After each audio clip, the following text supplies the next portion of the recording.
इतना ज़्यादा केसेस नागपुर में आज पाए गए हैं कि हर डॉक्टर के पास पेशेंट्स आ रहे हैं, बिकॉज कहीं बेड्स अवेलेबल नहीं है, कहीं वेंटिलेटर अवेलेबल नहीं है, कहीं ऑक्सीजन अवेलेबल नहीं है। हर एक डॉक्टर कोशिश ये कर रहा है कि वो उस समय वो पेशेंट को ठीक कर दे।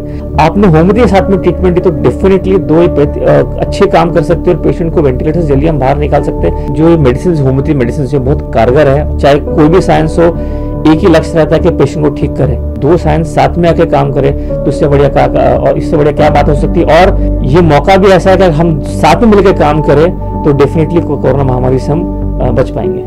एक बढ़ते कोरोना में जहां अस्पतालों में त्राही त्राही मची है, लोगों को बेड्स नहीं मिल रहे हैं, वेंटिलेटर्स नहीं मिल रहे हैं, रेमडेसिविर जो इंजेक्शन है वो नहीं मिल रहे हैं, ऐसे में वैकल्पिक जो दवाएं होती है वो कारगर साबित हो रही है। नागपुर के सबसे जाने माने जो डॉक्टर है चिमठानवाला जी, इन्होंने कई ऐसे कोविड मरीजों को ठीक किया है। आइए सीधे इनसे कुछ बात करते हैं और जानते हैं कि कोरोना के जो संक्रमण जिस मरीज में पाए जाते हैं वो कैसे उनका ये इलाज कर रहे हैं। नमस्कार सर। मैं डॉक्टर अब्दुल कायम चिमठानावाला, मैं होम्योपैथी प्रैक्टिस पिछले 25 साल से कर रहा हूँ। सीधी बात करें तो कोरोना के जो मरीज आते हैं हमारे पास आज की तारीख में, वो सबसे पहले सिम्टम लेके आते हैं वीकनेस है, बॉडी एक है और बुखार है। ये स्टेज पे अगर पेशेंट आता है मतलब हम बोलते हैं पहले दूसरे दिन के अंदर, तो इसमें बहुत अच्छी तरीके से उसका इलाज किया जाता है और इसके कई अच्छे रिजल्ट भी मिले होम्योपैथी के अंदर। और इतने ज़्यादा केसेस नागपुर में आज पाए गए हैं कि हर डॉक्टर के पास पेशेंट्स आ रहे हैं, बिकॉज कहीं बेड्स अवेलेबल नहीं है, कहीं वेंटिलेटर अवेलेबल नहीं है, कहीं ऑक्सीजन अवेलेबल नहीं है। तो ये मेडिसिन होम्योपैथी मेडिसिन से बहुत कारगर है और इसका अच्छे से इलाज हो सकता है। पेशेंट ऑक्सीजन तक ना पहुँचे, से वेंटिलेटर तक ना पहुँचे, हॉस्पिटल तक ना पहुँचे, बहुत ज़रूरी है कि वो फर्स्ट सेकंड डे में होम्योपैथी ट्रीटमेंट लेने आ जाए तो उसका इलाज बहुत ही अच्छी तरीके से किया जा सकता है। अगर मैं शहर की बात करूं तो शहर में कई जो संक्रमित मरीज है वो आपके पास आए और आपने उनका इलाज बखूबी किया है। किस प्रकार से आप ये इलाज कर रहे हैं कि जो एकदम 2 और 4 दिन में 5 दिन में जो मरीज है वो ठीक हो जा रहा है? देखिए, होम्योपैथी के अंदर सबसे मेन है, एक वर्ड यूज़ किया गया है इंडिविजुअलाइजेशन, मतलब हर मरीज़ एक अलग मरीज़ है।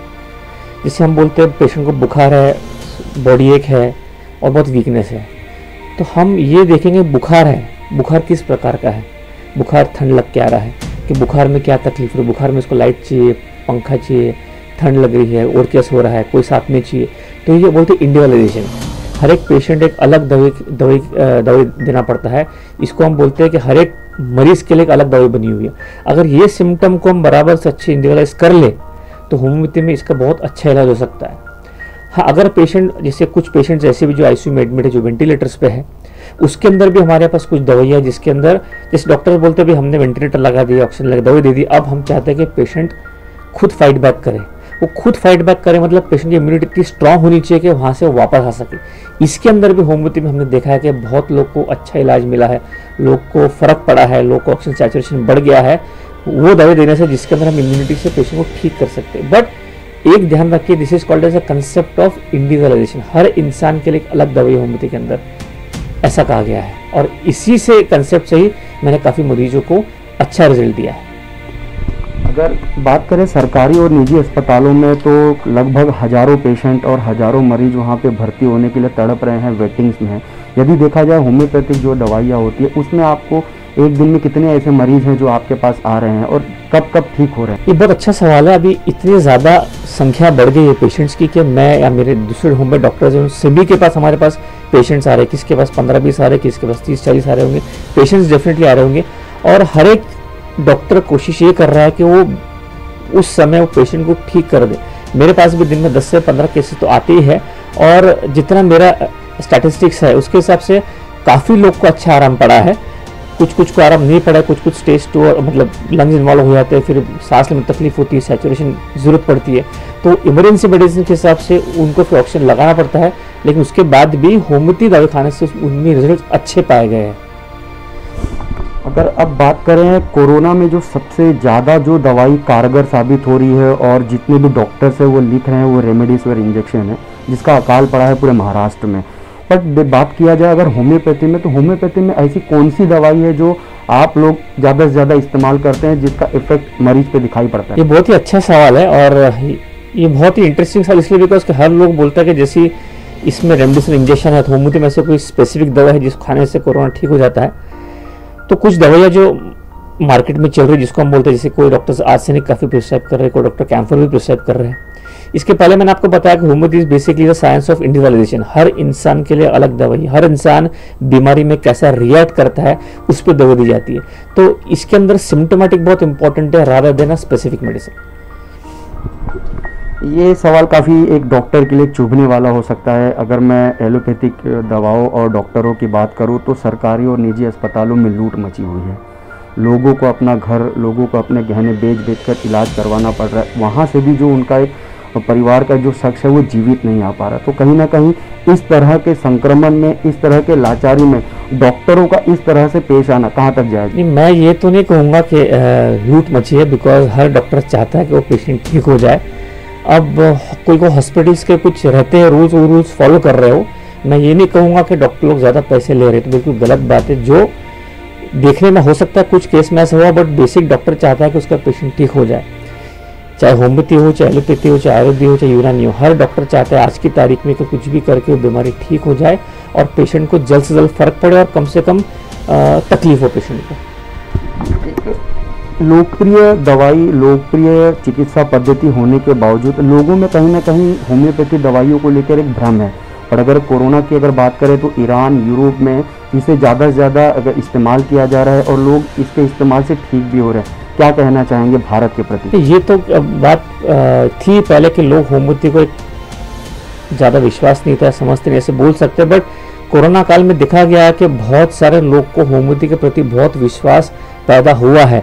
इनफैक्ट होम्योपैथी का बहुत काफ़ी ज़्यादा डिमांड बढ़ा है। हमने देखा है कि बहुत लोग जिसको रिजल्ट नहीं आ रहा है, रिजल्ट लेट आ रहा है, वो केसेस के अंदर होम्योपैथी मेडिसिन बहुत फास्ट काम करे, तुरंत काम करे, depending on the symptomatic of the patient. तो ऐसा नहीं था, पहले था शायद होम्योपैथी के बारे में ज़्यादा अवेयरनेस नहीं था, बट कोरोना के बाद इतना ज़्यादा अवेयरनेस आ गया है, लोग जा रहे हैं अल्टरनेटिव ट्रीटमेंट के अंदर और उनको रिजल्ट मिल रहा है। सो इससे होम्योपैथी का प्रचार बहुत ज़्यादा बढ़ रहा है और लोगों को पता पड़ रहा है कि भाई होम्योपैथी के अंदर भी कोरोना का इलाज है और इलाज हो रहा है सक्सेसफुली। अब अगर पद्धति, चिकित्सा पद्धति की बात करें तो कोविड में जब वेंटिलेटर पर एक मरीज होता है तो एक परिवार को क्या करना चाहिए? क्या होम्योपैथिक की दवाई के प्रति उनका रुझान बढ़ना चाहिए या एक बार ट्राई करना चाहिए? क्या कहेंगे? ये तो बात बिल्कुल सही है कि जब वेंटिलेटर लग जाता है और ऑक्सीजन सैचुरेशन कम होने के बाद वेंटी लगता है, तो जो डॉक्टर्स जो ट्रीट कर रहे हैं वो ये बोलते हैं कि भाई हमने सब कुछ कर दिया है, ग्रेजुअली जैसे टाइम निकलेगा तो बॉडी रिस्पॉन्ड करेंगे और पेशेंट बाहर आ जाएगा। हम इसको बोलते हैं जब पेशेंट की इम्यूनिटी बहुत वीक हो जाती है तो फाइट नहीं कर पाते, इसलिए उसको वेंटी लगाना पड़ता है। तो ये इम्यूनिटी बढ़ाने के लिए बहुत ही इंपॉर्टेंट है कि आपको होम्योपैथी दवा लेना चाहिए और होम्योपैथी के अंदर इसके अंदर रिजल्ट डेफिनेटली आ सकते हैं। जब आप दूसरे मेडिसिन को भी अगर ट्राई करें तो वाई नॉट होम्योपैथी। और ये दौरान ऐसे देखा गया है कि अगर हॉस्पिटल्स के अंदर एलोपैथ डॉक्टर्स, होम्यो डॉक्टर्स मिलकर अगर काम करें ना तो इसके रिजल्ट बहुत अच्छे आ सकते हैं, बिकॉज हर पैथी के अंदर कुछ मेरिट्स रहते हैं। तो ये मेरिट होम्योपैथी का है कि बाई चांस अगर आपका पेशेंट आईसीयू में एडमिट है, आपने पूरी कोशिश कर ली है, आपने होम्योपैथी के साथ में ट्रीटमेंट दी, तो डेफिनेटली दो ही अच्छे काम कर सकते हैं और पेशेंट को वेंटिलेटर से जल्दी हम बाहर निकाल सकते हैं, सैचुरेशन बढ़ा सकते हैं। ये डेफिनेटली किया जा सकता है। लगभग 1 वर्ष बीत चुका है, जो कोरोना की जो सेकेंड वेव है वो अपने एकदम चरम पर है और कहीं ना कहीं जो सरकारें हैं, चिकित्सा व्यवस्थाएं हैं और यंत्रणाएं हैं वो काम नहीं कर पा रही। तो कहीं ना कहीं लोग जो सबसे ज़्यादा दोष देते हैं वो डॉक्टरों पर देते हैं, जब वो अपना एक परिवार का एक व्यक्ति खो देते हैं। तो क्या लगता है आपको कि डॉक्टरों को दोष देना सही है या जो सरकारी यंत्रणाएं हैं, जो निजी अस्पताल या सरकारी अस्पताल में अव्यवस्थाएं हैं वो इसके लिए जिम्मेदार है? देखिए, डॉक्टर्स को तो हम दोष दे नहीं सकते, बिकॉज डॉक्टर पूरी 101% चाहता है कि उसका पेशेंट ठीक हो जाए, चाहे कुछ भी हो, पेशेंट ठीक होना बहुत ज़रूरी है। और हम डॉक्टर्स को इसलिए भी दोष नहीं दे सकते बिकॉज कि एक डॉक्टर बनता है डॉक्टर इसलिए कि पेशेंट को ठीक करने के लिए है, तो और पूरी जान लगा देता है पेशेंट ठीक हो जाए। डॉक्टर खुद आप समझिए 1-1.5 साल से हम भी ओपीडी में बैठे, हम भी रोज कोरोना पेशेंट देख रहे हैं, हमको भी रिस्क है, बट फिर भी हम चाहते हैं कि पेशेंट ठीक हो जाए। तो हम डॉक्टर को दोष नहीं दे सकते बिकॉज वो अपनी पूरी कोशिश कर रहे हैं और सरकार भी मेरे ख्याल से पूरी कोशिश कर रही। हो सकता है कहीं कुछ कम ज़्यादा हो और कहीं लूपहोल्स हो, तो उसको भी हमको सुधारना चाहिए और ये हम सुधारेंगे तो डेफिनेटली हम कोरोना को फाइट कर सकते हैं। डरने की जरूरत नहीं, बट अलर्ट होने की बहुत जरूरत है और एक अच्छा फॉरवर्ड स्टेप सबको मिलकर लेना चाहिए ताकि ये कोरोना महामारी को हम सब मिलकर फाइट कर सकें। अगर कोरोना महामारी की बात करें तो सबसे बड़े जो योद्धा थे, जब सबसे बड़े कहलाते थे, वो है डॉक्टर। इन्होंने कई संक्रमण को रोका, कहीं लोगों की जान बचाई। क्या लगता है आने वाले समय में डॉक्टर के प्रति लोगों की जो सहानुभूति है वो किस प्रकार से होनी चाहिए? नहीं, डॉक्टर की सहानुभूति मेरे ख्याल से पहले भी थी, आज भी और हमेशा रहेगी। बिकॉज डॉक्टर होता है, और जब हम डॉक्टरी पढ़ते हैं तो हम इतने पेशेंट देखते हैं, तो हम वो देखते हम चाहते हैं कि वो पेशेंट ठीक हो जाए, सबसे बड़ा इम्पोर्टेंट ये है। और कुछ घटनाएं हमने सुनी है कि डॉक्टर को पेशेंट लोग कुछ कम ज़्यादा हो गया पेशेंट, तो पेशेंट बहुत उत्साह में डॉक्टर को हानि पहुंचाते, हॉस्पिटल तोड़ते। अब ये बेसिकली ये थोड़ा बहुत रुकना चाहिए, बिकॉज मैंने पहले भी कहा है कि डॉक्टर्स लोग को एक ही लक्ष्य दिया जाता है, एक ही सोच के आता है कि अभी मेरा पेशेंट ठीक हो जाए, सेकंड कभी सोचता नहीं। अगर बीमारी बहुत खराब है, अगर बीमारी बहुत ही फेटल है, टर्मिनल स्टेज पेशेंट है, सैचुरेशन उसका 30-40 पे है, 50 पे है, डॉक्टर कोशिश पूरी कर सकता है कि, बट वो भगवान नहीं, वो हर पेशेंट को बचा नहीं सकता, कोशिश जरूर कर सकता है। तो ये आम जनता को भी समझना जरूरी है कि भाई हम जिसके पास जा रहे हैं वो भी अपनी पूरी कोशिश कर रहा है, और कोशिश करने के बाद भी अगर रिजल्ट नहीं आ रहा तो उसके भी कुछ लिमिटेशन है। वो भगवान फिलहाल नहीं है कि भगवान के हाथ में आखिरी जजमेंट रहता है। उसने पूरी कोशिश किया तो उसके कोशिश को एटलीस्ट सराहना करना चाहिए कि उसने पूरी कोशिश किया, बाद में ऊपर वाले के हाथ में। पर कोरोना महामारी की बात करें तो आम जनता के अलावा जो डॉक्टर्स भी है वो कहीं ना कहीं ब्रेकडाउन हुए हैं, कहीं ना कहीं डिप्रेशन का शिकार भी हुए हैं। क्या लगता है आपको? हम ये नहीं बोल सकते कि डिप्रेशन के शिकार, हम ये बोल सकते हैं कि एक आदमी के ब्रेकडाउन के शिकार है। हम ये बोल सकते हैं कि आदमी के काम करने की एक कैपेसिटी रहती है। जब आदमी मेंटली काम करता है सवेरे शाम रात, तो एक हम बोलते हैं मेंटल ब्लॉक आ जाता है, आदमी थक जाता है काम कर करके। इसको ब्रेकडाउन नहीं बोल सकते। एक रेस्ट पीरियड जो रहता है हर डॉक्टर को मिलना बहुत ज़रूरी है। लेकिन हमने देखा है कि बहुत डॉक्टर्स तो हॉस्पिटल जाते हैं और वहीं सोते हैं और वहीं फिर उठ के काम करना शुरू करते हैं, बिकॉज कि इतना भी टाइम नहीं है कि घर जाके कुछ कर सके। सो इसको हम बोल सकते हैं कि फटीग, जो थक जाता आदमी, वो स्टेज जरूर आई है कि डॉक्टर काम करते करते थक जाता है, प्लस बीमारी ठीक नहीं हो रही है। अब ये स्टेज ऐसी आ गई है कि हमारे पास भी कुछ आ रहे हैं, हमको तो काम करना है और हम काम करेंगे।